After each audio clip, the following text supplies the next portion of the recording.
She had been the rector in her parish for about 3 years, and people were getting comfortable with her, able to share deeply held things. This one parishioner came to her and for 20 minutes poured out a litany of sin. Oh, there was promiscuous behavior, betrayals, stealing, lying, one right after the other. But this person saved the most pernicious sin for last, and that rector recognized it the moment that person said it. And it wasn't a part of the litany. This was a sin that occurred right there in that rector's office. I am beyond hope. Even God cannot redeem me. That was the sin. Blasphemy. Even God cannot redeem me. So much pride, such hubris tied up in those wonderful sins that had been committed that it was a wall, an impenetrable wall to God's grace. Now wait a minute. God should be all-powerful, right? Should. God's grace should whack you whether you want it to or not.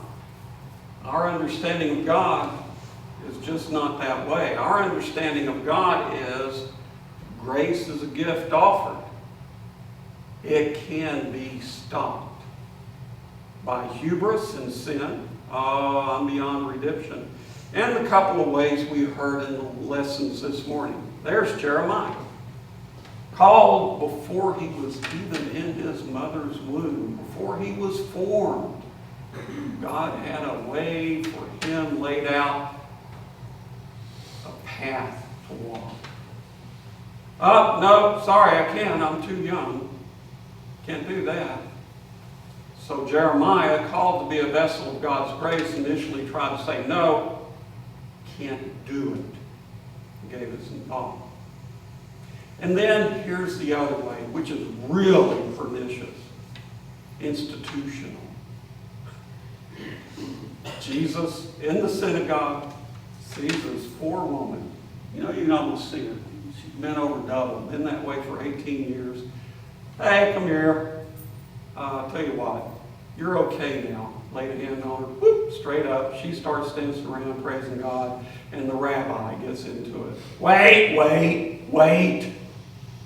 Don't you know the law says you're not supposed to work on the Sabbath? Right there, Genesis. So if you want to be healed, come on Sunday or Monday or Tuesday, not on Saturday. God's grace is not allowed to work on Saturday. See, it's institutional.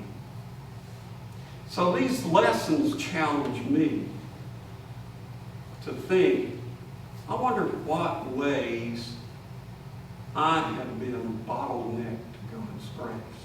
I wonder in what ways I've kept the love of God from reaching out and touching the world that needs it. The spiritual gift of awareness is something I need to get over my pride and ask for. Because that's the first step of God's grace. To be aware that God is calling.